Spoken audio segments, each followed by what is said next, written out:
Hay cosas que uno no puede desaprender, palabras que se quedan pegadas en el pecho como espinas. Yo viví 71 años creyendo que mi familia era lo más sagrado que tenía. 71 años dando, entregando, sacrificando, y todo se derrumbó en menos de 3 minutos, escondida detrás de mi propia puerta, escuchando voces que yo reconocía desde que eran niños. No lloré de inmediato. Eso fue lo más extraño. Me quedé paralizada, con la maleta todavía en la mano, sintiendo que el suelo se movía. Pero voy a contarles todo, desde el principio, porque esta historia no empieza detrás de esa puerta. Empieza mucho antes. Empieza con una mujer que creyó que el amor se demostraba sacrificándolo todo. Me llamo Esperanza. Esperanza Lucía Méndez Vidal. Nací en Oaxaca, en una casa de adobe con piso de tierra y una cocina que olía a copal y a frijoles negros. Soy la mayor de 6 hermanos, y desde chica aprendí que en esta vida hay que trabajar o hay que aguantar. Y yo siempre preferí trabajar. Tuve a mis hijos joven, primero a Dolores, luego a Roberto, y al último a mi Miguelito, que nació cuando yo tenía 28 años y ya me sentía vieja. Los crié casi sola, porque Aurelio, mi marido, era de esos hombres que están pero no están. Trabajaba en la construcción, llegaba cansado, comía y se dormía. Nunca fue malo, pero tampoco supo ser lo que yo necesitaba. Con los años uno aprende a no esperar lo que la otra persona no puede dar. Cuando mis hijos crecieron y se fueron formando sus propias familias, yo pensé que mi trabajo había terminado, que podía respirar. Pero la vida tiene una manera muy cruel de recordarte que nunca terminas de pagar. Roberto se quedó en Oaxaca, con su mujer y sus 3 hijos. Dolores se fue a la Ciudad de México. Y Miguelito, mi consentido, mi último, se fue al norte, primero a Tijuana, luego cruzó, se instaló en Los Ángeles y empezó a llamarme cada domingo. Al principio, las llamadas eran largas. Me contaba todo, que trabajaba en una cocina de un restaurante mexicano en el centro, que dormía en un cuarto con otros 4 hombres, que extrañaba los tamales de hoja que yo hacía en diciembre. Yo lo escuchaba y me apretaba el pecho sin que él lo viera. Pasaron los años. Miguelito se acomodó, consiguió papeles, se casó con una muchacha de Puebla que se llama Fernanda. Tuvieron 2 hijos, Emilio y la pequeña Valeria, mis nietos, mis 2 soles. Y entonces todo cambió para mí también. Fue Roberto quien me lo propuso primero. Me dijo: «Mamá, ¿por qué no se va a apoyar a Miguelito? Fernanda trabaja, él trabaja, los niños están chicos y necesitan quien los cuide». Yo dudé. Tenía 66 años en ese entonces. Nunca había salido de México. No hablaba inglés. Tenía miedo hasta de subirme a un avión. Pero cuando Miguelito me llamó y me dijo: «Mamá, la necesito. Los niños la necesitan. ¿Cómo le digo que no a ese hijo?» ¿Cómo? Trámites, papeles, visa de turista. Me la negaron 2 veces. A la tercera me la dieron. Llegué a Los Ángeles un martes de febrero, con frío y con una maleta llena de chiles secos, chocolate de mesa y una cobijita bordada que había hecho mi mamá antes de morirse. Miguelito me recibió en el aeropuerto con Emilio, que tenía 4 años, y me abrazó las piernas sin conocerme bien. Fernanda estaba trabajando. La casa era pequeña pero ordenada.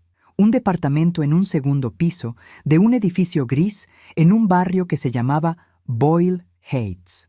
Había una recámara para ellos, un cuartito para los niños y un sillón en la sala que desde el primer día supe que sería mi cama.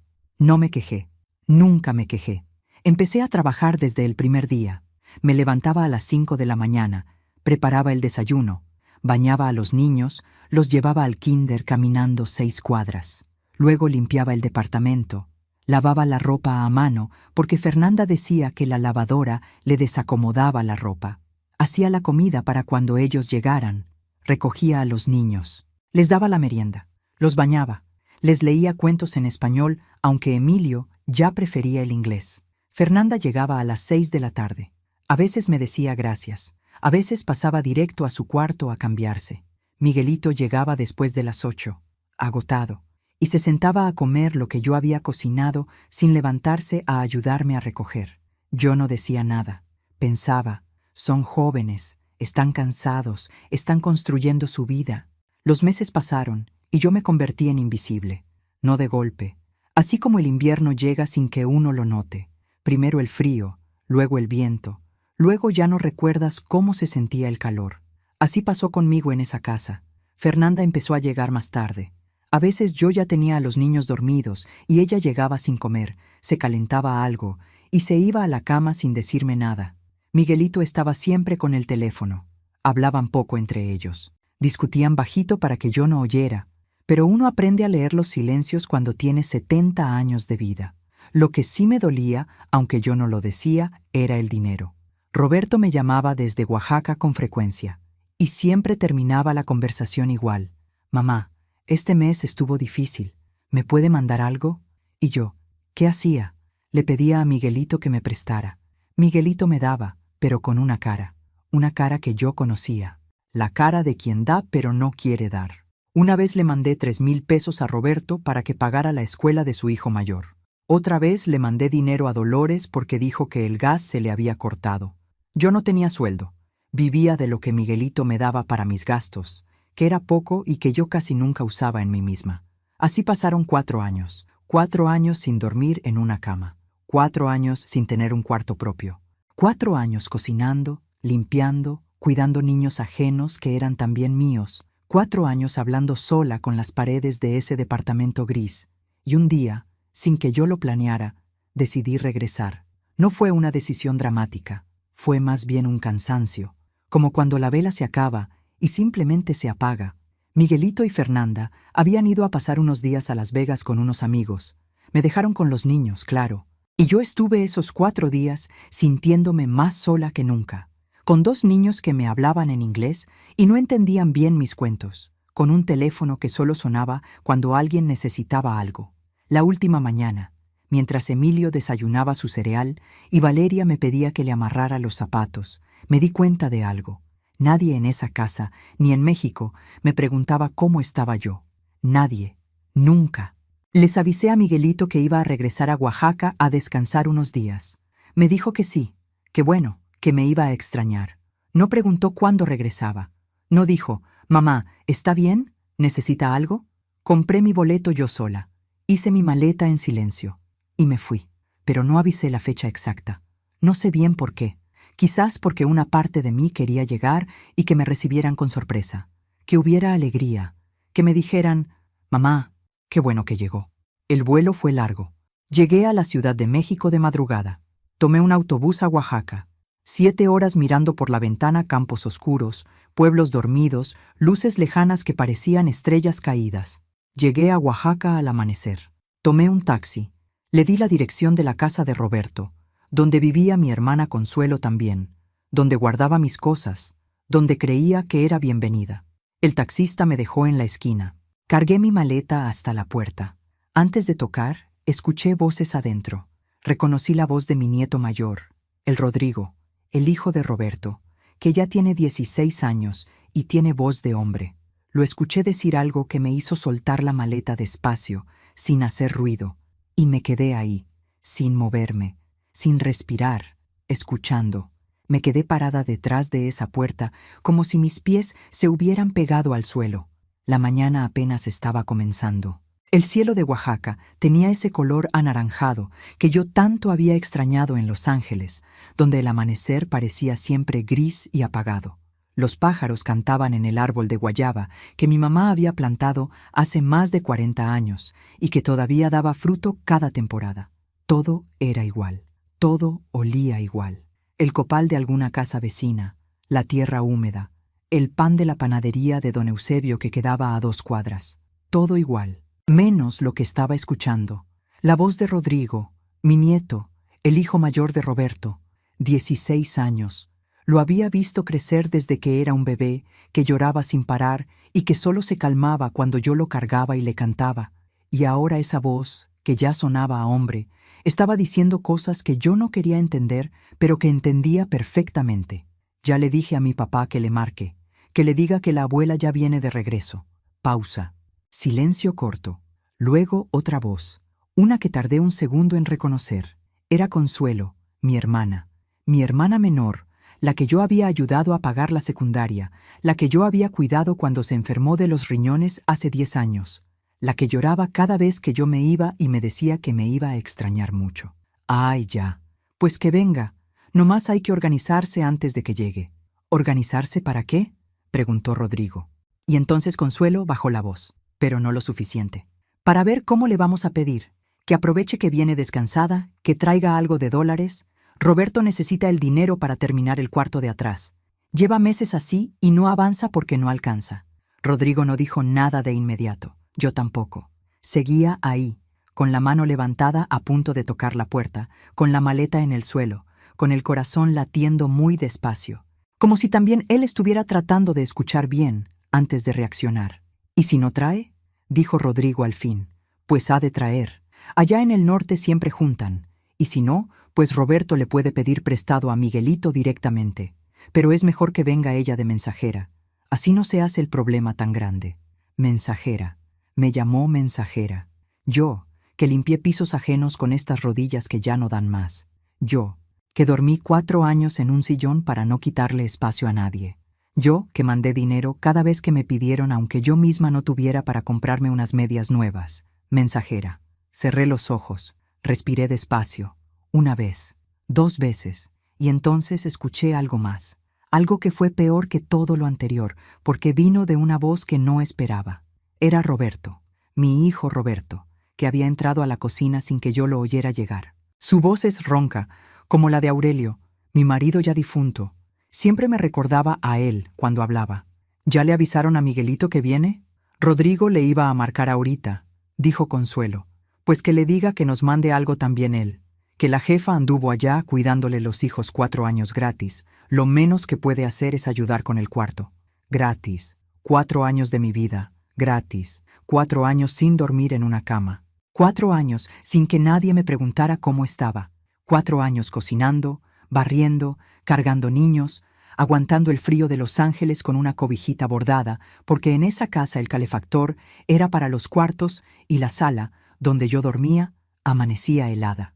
4 años lejos de mi tierra, de mis vecinas, de mi árbol de guayaba, de mi copal, de mi olor a casa. Y para ellos eso valía nada, gratis. No sé cuánto tiempo estuve ahí parada. Tal vez 5 minutos, tal vez 10. El sol ya estaba subiendo y empezaba a calentar mi espalda. Escuché cuando Rodrigo marcó el teléfono y esperó. Escuché cuando dijo: «Tío Miguelito, habla el Rodrigo. Le marco porque mi abuelita ya viene de regreso y mi papá quería saber si usted le podía». Y ya no quise seguir escuchando. Agarré mi maleta despacio y me fui.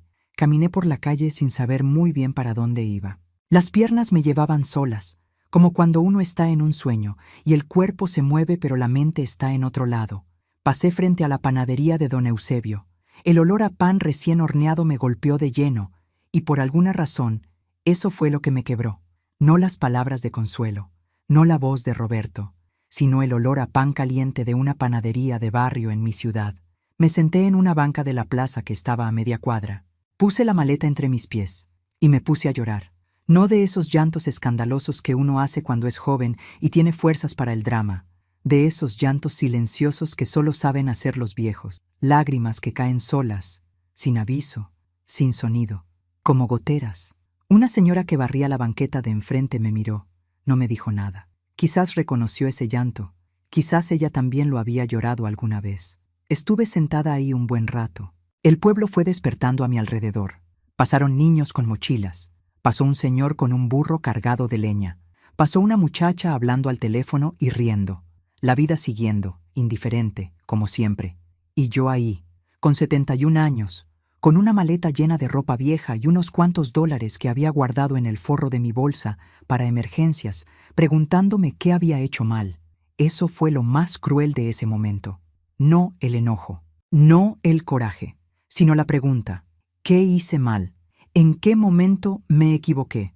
¿Fue cuando no les enseñé a valorar el sacrificio? ¿Fue cuando siempre dije que sí?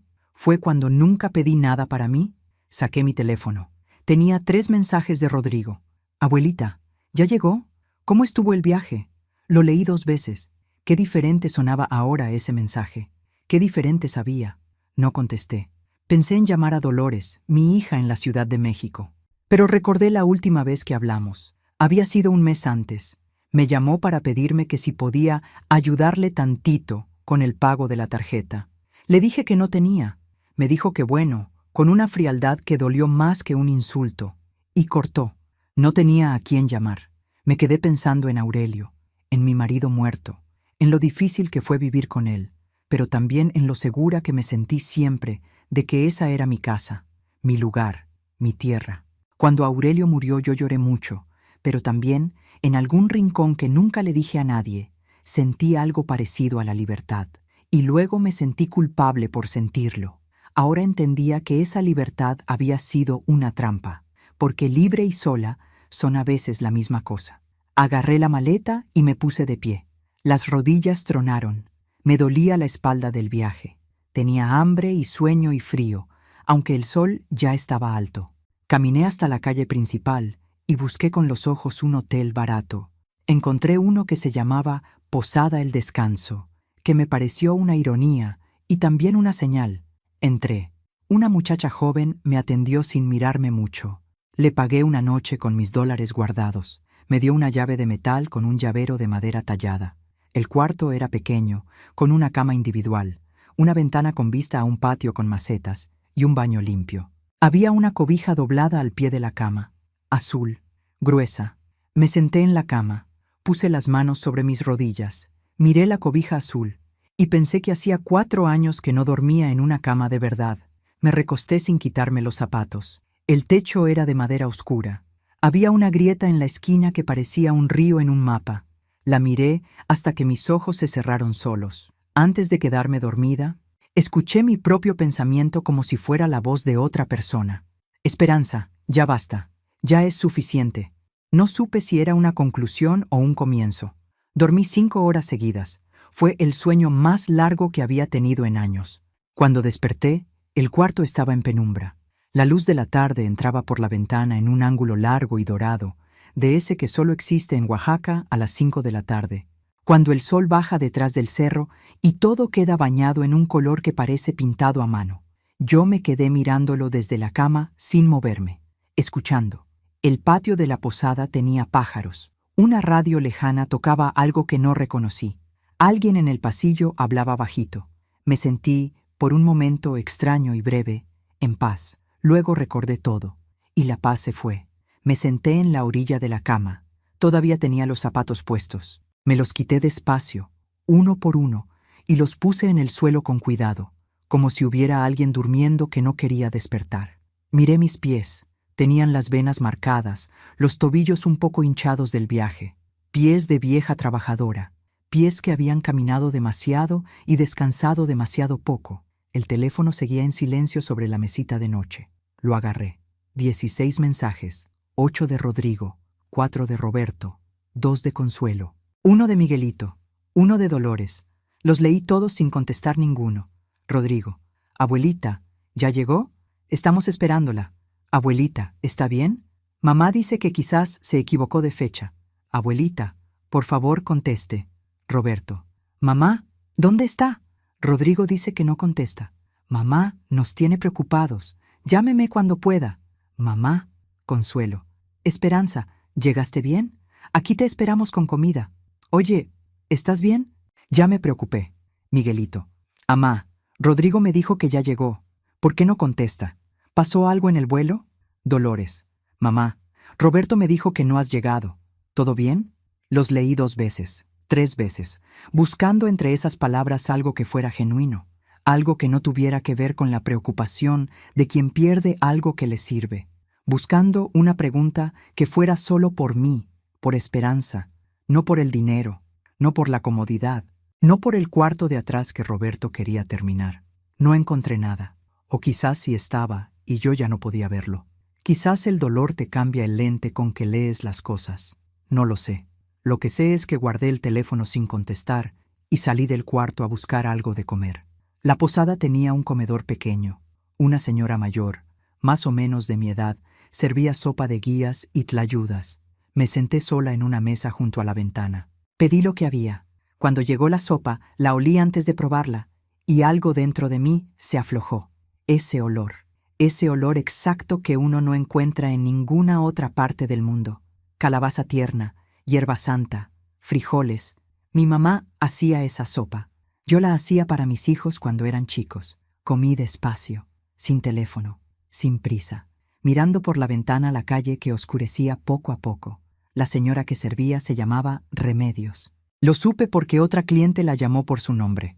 Remedios tenía el pelo completamente blanco, recogido en un chongo, y caminaba con una pisada firme que yo admiré de inmediato. Era de esas mujeres que uno mira y sabe que han cargado mucho y no se han doblado. Cuando me trajo el agua me preguntó, ¿llegó de viaje?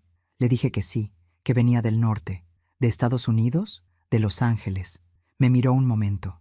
Luego dijo, «Bienvenida a casa», y se fue a atender otra mesa. «Bienvenida a casa». 2 palabras simples, pero se me atoraron en la garganta de una manera que no esperaba.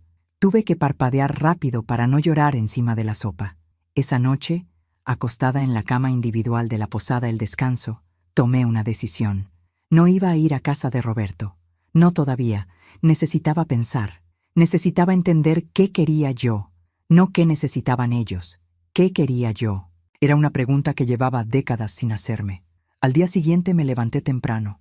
Fui al mercado. Caminé despacio entre los puestos, oliendo las flores de cempasúchil, tocando las telas bordadas, mirando los chiles acomodados por color y tamaño. Compré un atole en un vaso de plástico y lo tomé de pie, viendo a la gente pasar. Nadie me conocía ahí. Nadie esperaba nada de mí. Nadie iba a pedirme nada. Era invisible, pero de una manera diferente a como lo era en Los Ángeles. Allá era invisible porque no importaba. Aquí era invisible porque nadie sabía que existía. Y esa diferencia, pequeña en apariencia, lo cambiaba todo. Fue en ese mercado, tomando ese atole, donde me encontré con Petra. Petra Sánchez. La habíamos ido a la primaria juntas.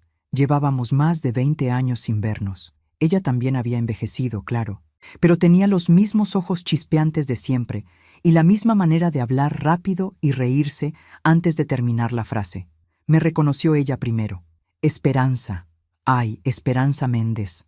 Me abrazó fuerte, como si nos hubiéramos visto la semana pasada. Me preguntó cómo estaba, de dónde venía, a dónde iba.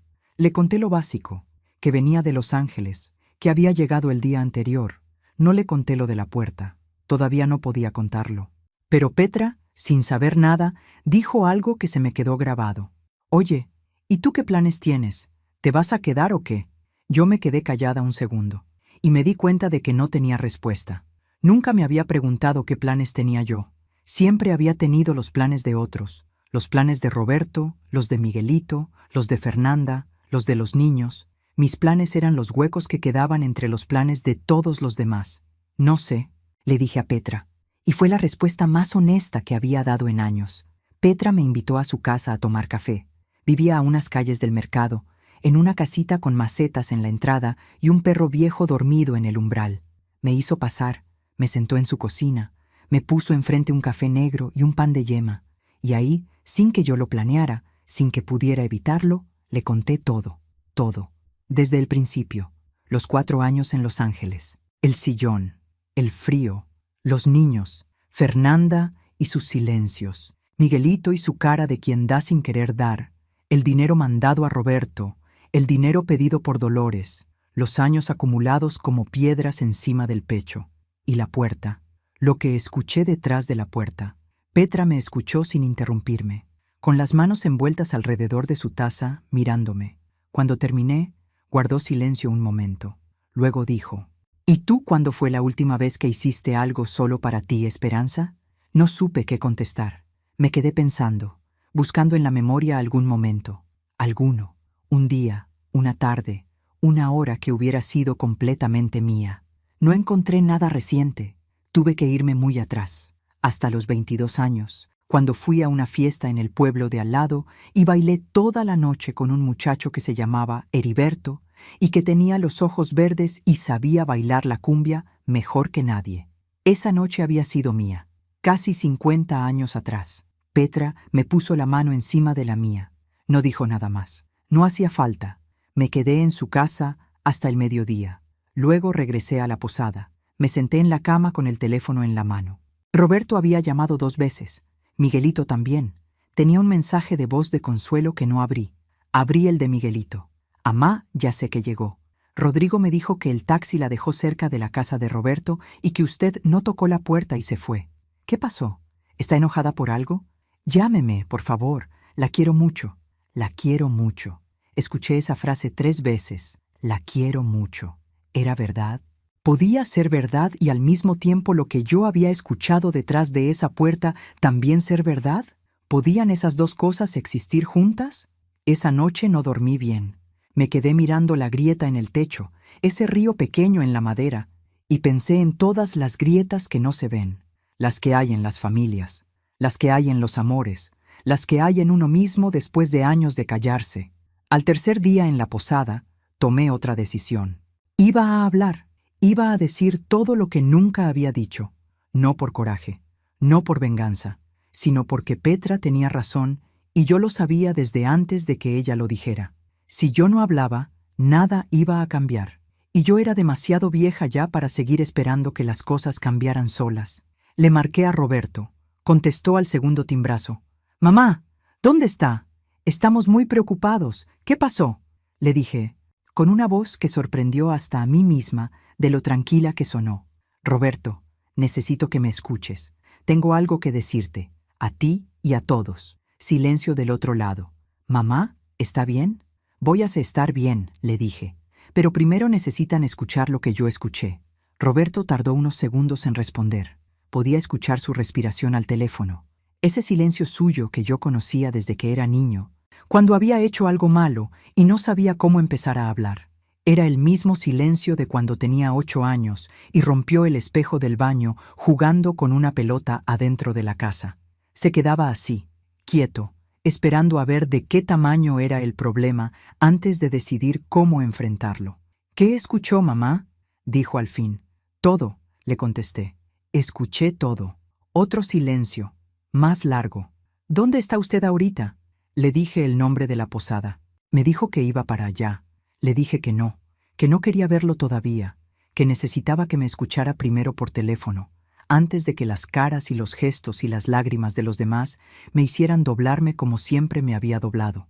«Está bien», dijo, y su voz sonó diferente, más pequeña, como cuando era niño. Respiré hondo y empecé a hablar.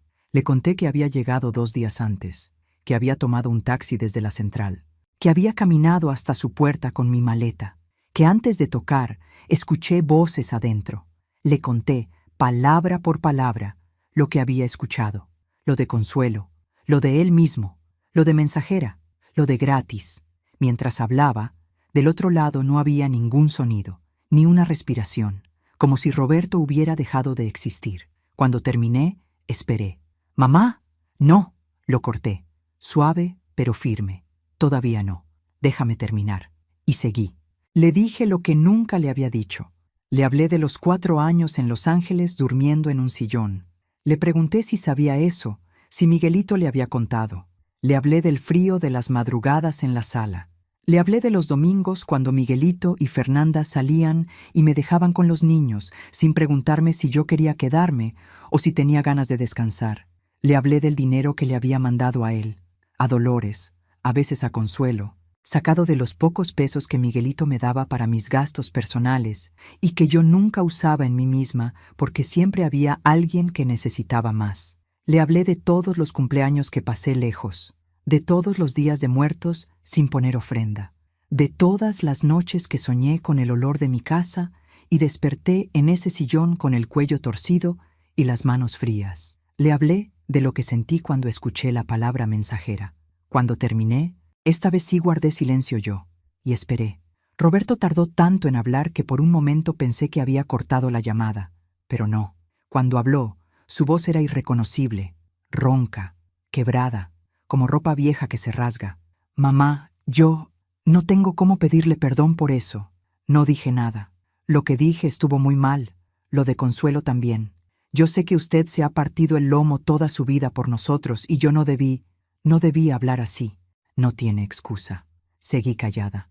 «¿Me puede decir dónde está la posada?». No para presionarla, solo quiero saber que está bien. Le di el nombre. Le dije que estaba bien, que había dormido y comido, que no estaba enojada de una manera que quisiera hacerle daño a nadie, que solo estaba cansada. profundamente, completamente, cansada. ¿Qué necesita usted, mamá? Dígame, esa pregunta, tan simple, tan tardía. ¿Qué necesita usted? ¿Cuántas veces la había esperado sin decírselo a nadie? Necesito unos días sola, le dije. Necesito pensar, y cuando yo esté lista, voy a ir. Pero voy a ir cuando yo quiera, no cuando me llamen. Sí, mamá. ¿Y Roberto? ¿Mande? El cuarto de atrás de tu casa no es mi responsabilidad. Nunca lo fue. Silencio. Sí, mamá. Tiene razón. Colgué. Me quedé sentada en la orilla de la cama con el teléfono en el regazo. Las manos me temblaban un poco. No de miedo, de algo parecido al alivio, que a veces se siente igual que el miedo, pero te deja diferente por dentro. Al rato me marcó Miguelito. Con él fue distinto, más difícil, porque Miguelito es mi consentido, mi último hijo, y uno siempre guarda el amor más complicado para el que más quiere. Cuando escuchó todo lo que le conté, lloró. Lo escuché llorar al teléfono sin intentar parar, sin ese orgullo de hombre que a veces tienen los hombres para no llorar enfrente de nadie. Lloró y yo lo dejé llorar. Amá, yo no sabía que estaba tan mal. Le juro que no sabía. Miguelito, le dije despacio, cuando uno quiere saber, busca la manera de saber. Y cuando no quiere saber, también encuentra la manera de no ver. Silencio. ¿Usted dormía en el sillón todos los días? Todos. Otro silencio largo. Cuando volvió a hablar, su voz tenía una vergüenza que yo nunca le había escuchado. Lo siento mucho, amá. No tengo otra palabra. Lo siento mucho. Le dije lo que también le había dicho a Roberto, que necesitaba tiempo, que no se trataba de castigar a nadie, que se trataba de que yo, por primera vez en mucho tiempo, iba a decidir yo misma qué hacer con mis días. Miguelito me preguntó si podía mandarme dinero para la posada. Le dije que no era necesario, que todavía tenía lo que había guardado, que era poco pero alcanzaba. ¿Puedo llamarla mañana?, preguntó. Sí, le dije, pero para preguntarme cómo estoy, no para pedirme nada. Sí, amá, solo para saber cómo está. Con Dolores no hablé ese día. Le mandé un mensaje corto. Estoy bien. Cuando yo quiera hablar, te llamo yo. Ella contestó con un «Está bien, mamá». Y no supe si le había dolido, o si ni siquiera había entendido el peso de ese mensaje. Con Dolores nunca supe bien qué pasaba adentro. Siempre fue la más cerrada de mis hijos. Con Consuelo no hablé en varios días. Mi hermana me mandó mensajes que fui leyendo poco a poco, como cuando uno tiene una herida y la revisa despacio para no abrir más de lo necesario. Me decía que lo sentía, que no había sido su intención, que la conversación que yo escuché había sido sacada de contexto. Esa última parte me dolió de otra manera, porque yo estuve ahí, yo escuché.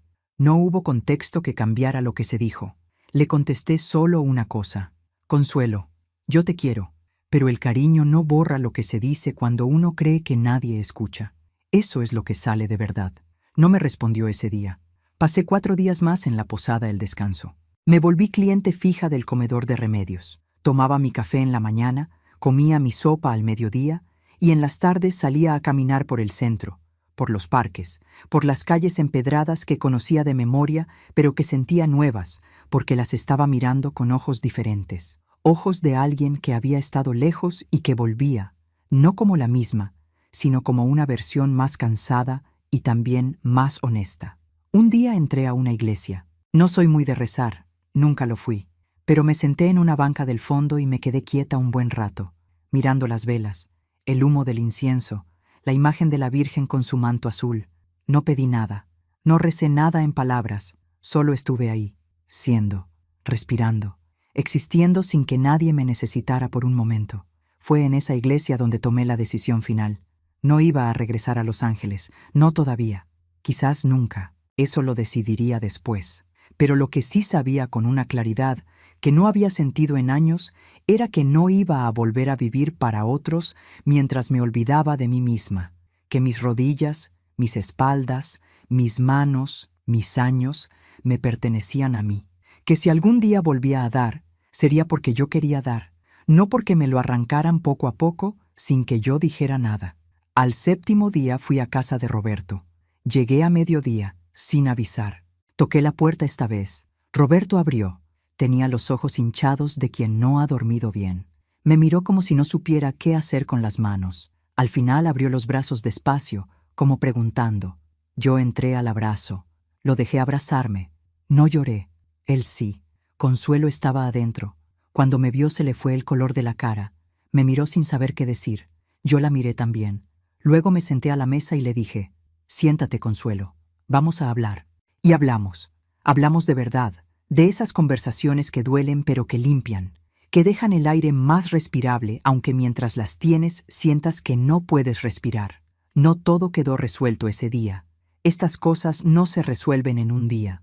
Las raíces de años no se arrancan en una tarde. Pero algo cambió. Algo en la manera en que me miraron. Algo en la manera en que yo me senté en esa mesa. Ya no como la madre que aguanta, sino como una mujer que sabe lo que vale y que ha decidido, aunque sea tarde, no volver a olvidarlo. Esa noche dormí en la casa de Roberto, en una cama, en el cuarto de Rodrigo, que se fue al sillón sin que nadie se lo pidiera. Cuando me di cuenta de eso, cuando vi que el muchacho había agarrado su cobija y se había acomodado en la sala sin decir nada, sin quejarse, algo dentro de mí se suavizó. Quizás no todo estaba perdido. Quizás las raíces malas no habían llegado tan hondo todavía en los más jóvenes. Antes de dormirme, Rodrigo tocó la puerta del cuarto. Abrió tantito y me dijo en voz baja, «Abuelita, ¿necesita algo?» Lo miré. 16 años. Ojos de niño todavía, aunque la voz ya fuera de hombre. «No, mijo», le dije. «Ya tengo todo». Y era verdad. No tenía mucho. Tenía una cama, tenía mi tierra, tenía el olor a copal y a guayaba. Tenía 71 años vividos, la mayoría entregados a otros, pero los que me quedaban, esos sí iban a ser míos. Cerré los ojos, y por primera vez en mucho tiempo, antes de quedarme dormida, no pensé en nadie más que en mí, en Esperanza, que al final, y aunque tardó demasiado, había encontrado exactamente lo que su nombre prometía. Fin. Historia completa.